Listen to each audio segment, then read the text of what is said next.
Ahora sí, lo que viene es el análisis, que es un poco más extenso, de Société Générale, que en este momento hablaba de cómo puede hacer la Reserva Federal de cubrir o meter 3,9 billones, trillones en cifra americana de dólares para controlar la inflación, algo que de momento no puede hacer tal cual está la situación. Y esto es algo muy importante. Entonces, el informe arranca con lo siguiente, y es, durante una gran parte de los últimos 6 meses, Wall Street confió en que serían las alzas de la tasa de la Fed, las que comenzaron desde marzo, que estaban en el 0%, y desde entonces han subido al 2,25, 2,50, y que se esperaba otro aumento del 1, 1,25 antes de que la Fed retrocediera. Pero de momento estamos viendo que esto ya no es así o no va a ser así, y es aquí donde lo podemos ver en algunos gráficos también sobre las políticas monetarias que ha ido aplicando a lo largo de los años. Y el gran problema es que en este momento existe una aceleración, digamos así, silenciosa del quantitative tapering, que sería el QT famoso, y que estaría llevando a la Fed a colocar aproximadamente 95,000 millones a partir de septiembre, duplicando con esto lo que había estado colocando desde junio, julio y agosto, que eran 47,5 millones de dólares. Quiere decir que el balance de la Fed se tiene que deshacer mucho más rápido y con un volumen superior a lo que al principio se venía previendo en este sentido. Y esto es lo que está trayendo un gran problema a los mercados. Y va a llevar también a que los tipos de interés tengan que subir al mismo tiempo. Entonces, aquí es donde entra el problema, ya que la política de subir o de aumentar los QTs ya se ha visto también en los años 80 y se ha visto en los años 60.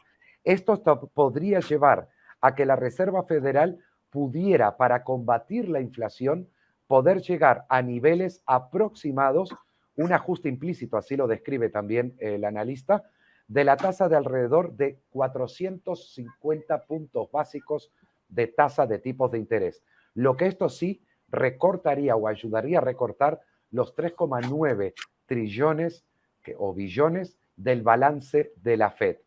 Y claro, pero ¿de qué manera lo hace la subida de tipos? ¿Por qué una subida de tipos automáticamente reduce ese balance de la Fed? Porque eso sí estaría atrayendo a la demanda que en este momento no está y que no vale, por el encuentra. tipo de interés que ofrece, ¿no? Exacto, exacto. Y esto es, sí, lo que en aquel momento parecía ciencia ficción, de imagínate bonos a 10 años americanos, poder llegar a tasas de un 4,5, un 5. ¿Te acuerdas que tú mismo lo comentabas? Creo Sí, que lo fue que en el pasa es último que eso cierre. es arruinarte a toda tu población con tal de reducir tu balance por tu error del pasado, te arruinas a toda la población.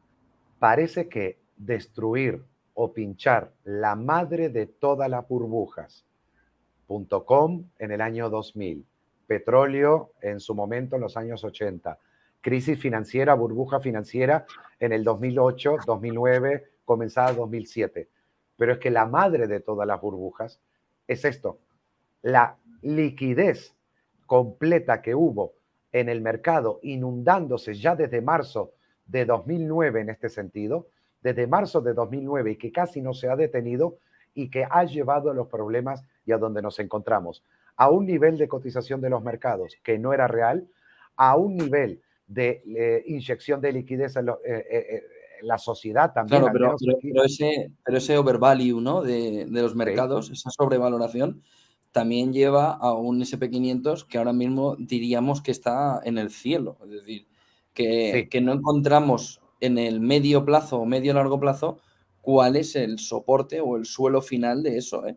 Es decir, que estamos hablando de que lo que tú nos estás comentando es que el mercado se puede ir a un año vista, o 2 años vista, a niveles bajistas impensables ahora mismo, ¿eh?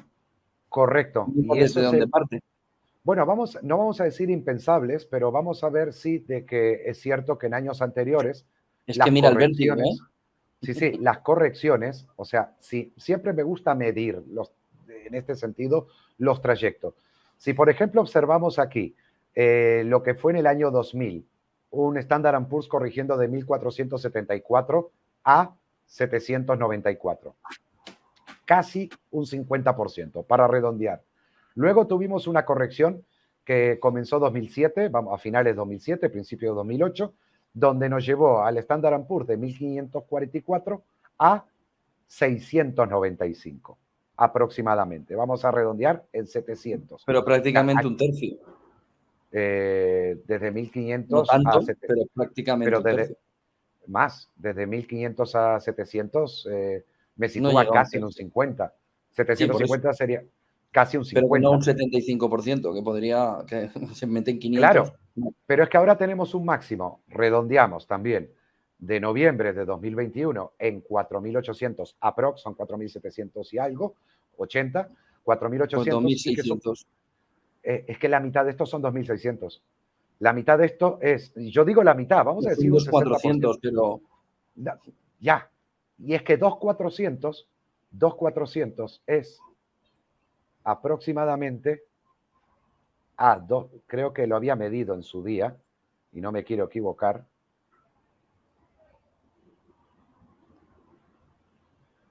2.400 es, perdón, es desde el comienzo de la subida, es el 61,8 de casi toda la subida ya desde los años 80.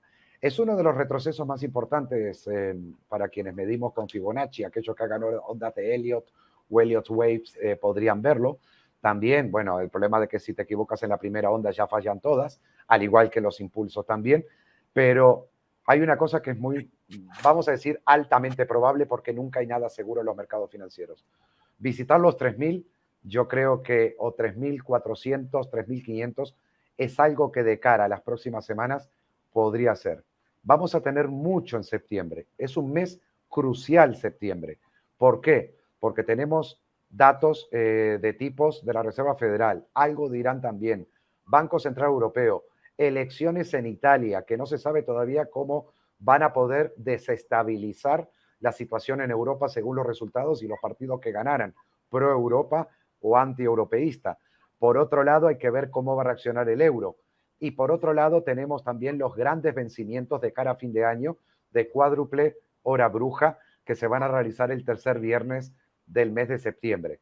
Entonces, ahí vamos a poder tener un poco más cerca cómo realmente se pueden estar comportando los mercados. A mí hay algo que me llamó la atención hoy, y si me permites, es esto.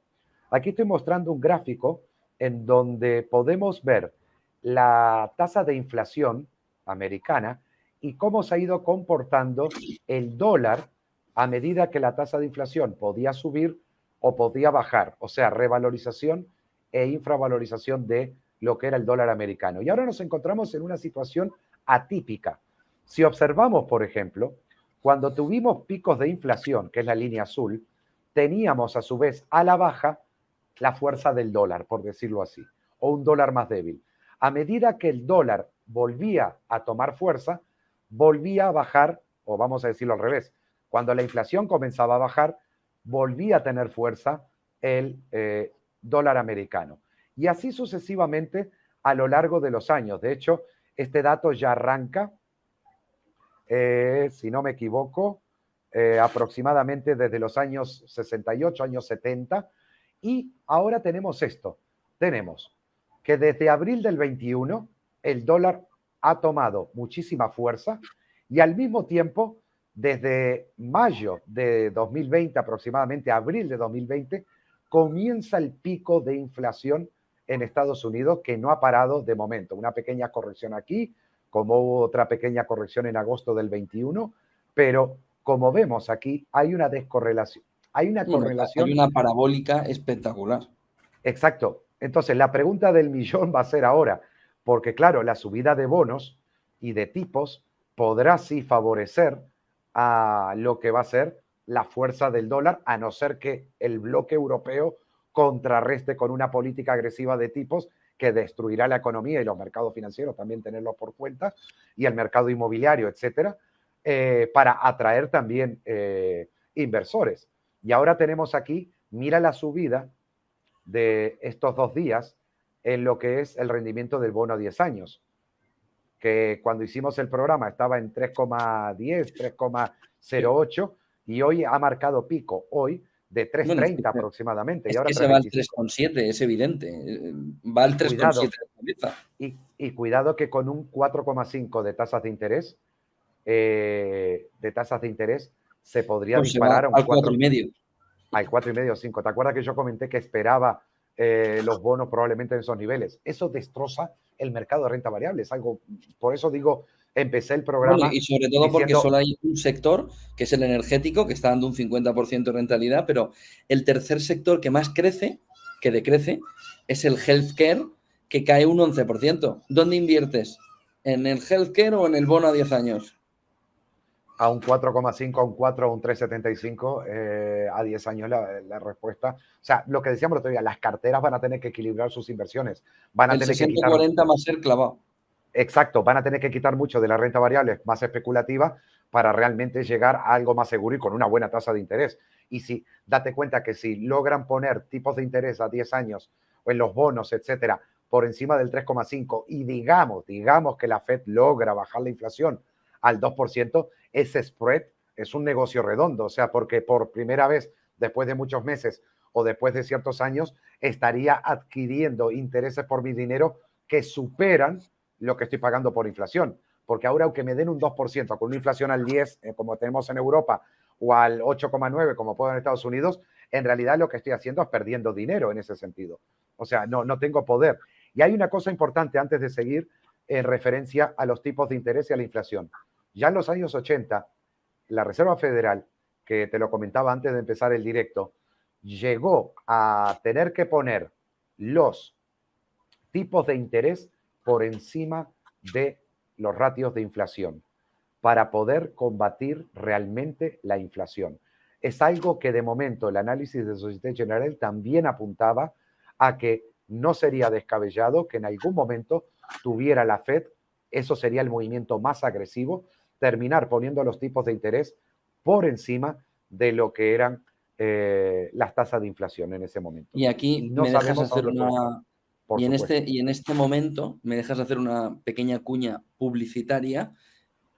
Van a subir los tipos de interés, los mismos que decían que la inflación era puntual, era momentánea y que no había que intervenir hasta que no le han visto al dragón aquí encima de su cara, viendo que habían cometido el mayor error de política monetaria de los últimos 60 años. Es decir, nos estamos yendo a la anterior crisis del petróleo. Es decir, es incomprensible que los que están dirigiendo los bancos centrales sigan en su puesto después de ser los principales causantes, primero, de llenar de dinero todo y luego de no darse cuenta de que al llenar todo de dinero, la inflación se va a comer todo.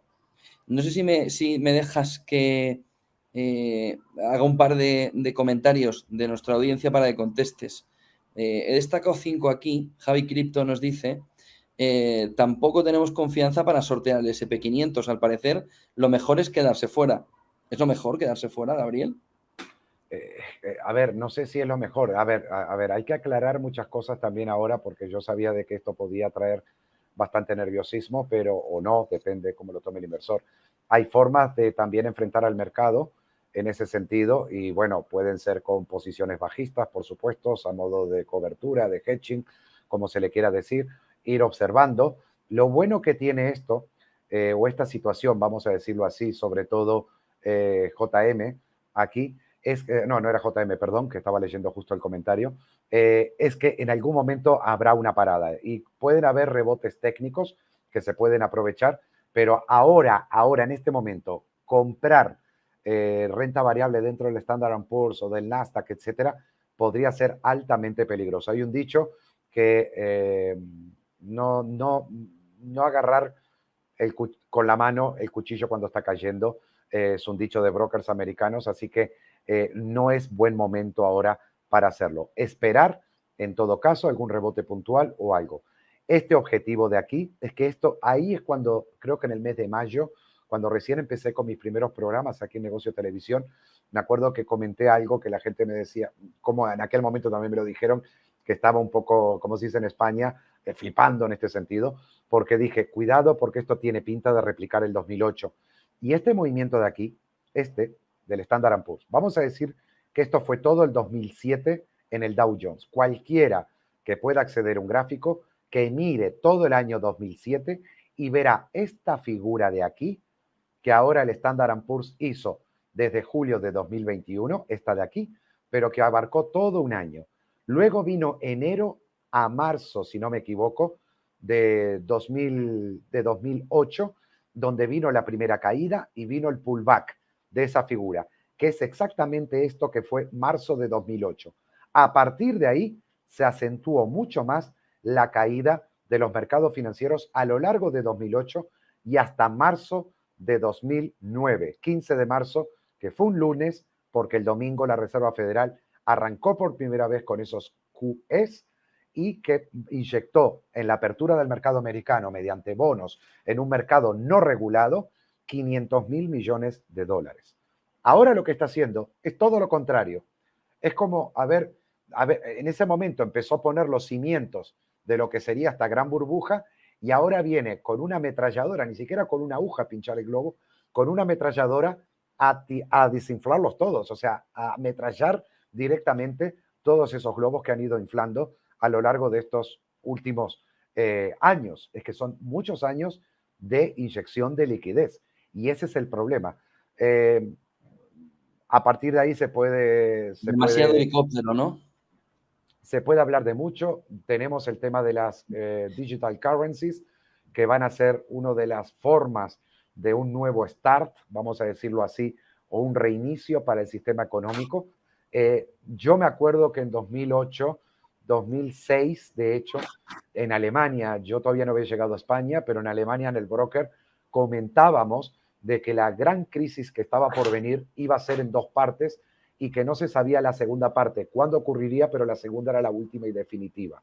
Esta es la segunda y creo que va a ser la definitiva durante un largo periodo de tiempo, pero cuando culmine. Y de momento parece que está en el camino de seguir a niveles más profundos. Pero eso sí, una vez que se toquen los niveles que se tendrán que tocar, pondrá a venir, no sé de qué forma, una recuperación que permitirá. No, bueno, José Antonio, es el escucha, consuelo de quien está a punto de perderlo todo.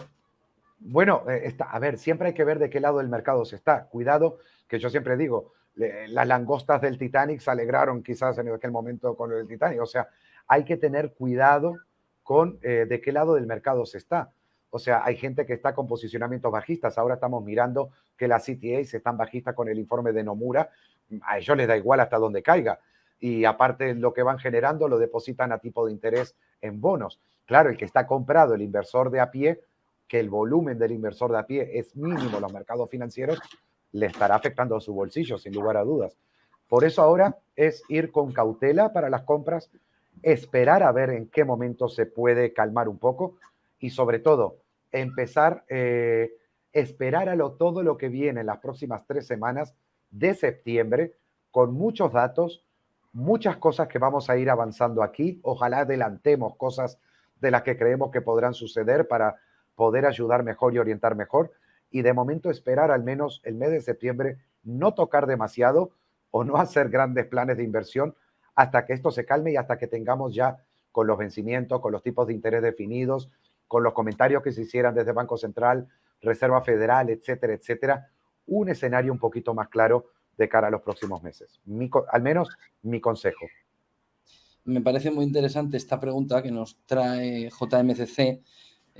Bueno, no es una pregunta, es una afirmación. Dice, la más absurda prefiere dólares que se están depreciando un 10% anual. Y yo lo añado yo, en lugar de oro. ¿Tiene sentido que sea el valor refugio el petróleo y no el oro en un momento como el actual, camino de una estanflación absolutamente brutal? Esta mañana comentábamos el nuevo término de Powell, ese growth recession, que es una vergüenza, es una profunda vergüenza, porque delante del término principal, que es recesión, pone growth, pone crecimiento. Entonces es uno de estos eufemismos que es, vete a tu casa. ¿Cómo que growth? recesión, márchate a tu casa, pero directamente. Bueno, o con el fin de no decir esta inflación, porque entonces si dices esta inflación, todo el mundo le da miedo. Pero en ese entorno de esta inflación, que es la realidad, le guste o no a Powell y a Lagarde, en ese entorno de esta inflación, ¿tiene sentido, como dice aquí JMCC, que la masa se esté yendo a por los dólares que se están depreciando un 10% anual en lugar de ir al oro, que no está creciendo, que está creciendo en precio? La gente en este Me parece momento... complicada la cuestión, ¿eh? No, sí, lo sé, pero para responder quizás un poco, digamos, más adecuada la pregunta, hay una cosa importante. En este momento la gente lo que va a estar notando y lo que va a empezar a notar es liquidez, falta de liquidez. Ya estábamos viendo informes del endeudamiento medio, sobre todo de hogares en Estados Unidos que están tirando de tarjeta de crédito, etcétera, etcétera. Hoy hemos visto el tema aquí en Alemania con la gasolina.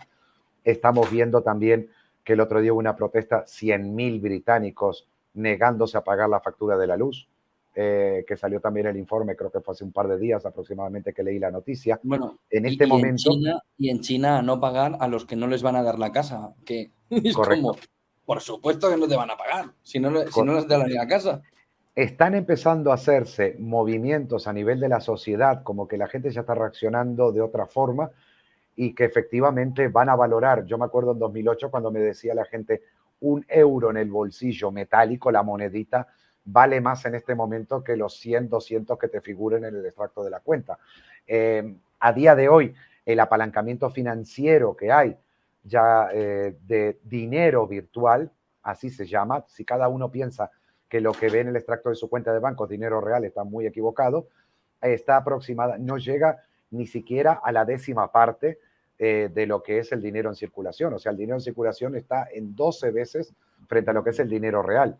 Por ese motivo, como se puede decir que si el 3,5% de los clientes de uno de los bancos más grandes que existan solicitan el retiro de su efectivo ante sus bancos de cuentas corrientes, solo el 3,5% del banco quiebra.